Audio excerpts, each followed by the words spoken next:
How to speed off video in Snapchat. So for that you have to watch this video till the end and dive into the process.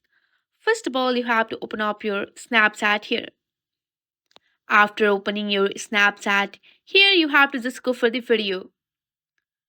Once you are on your video, you have to tap on the circle icon to record our video here. Once the record has been successfully completed, you have to swipe right to get the speed up option here.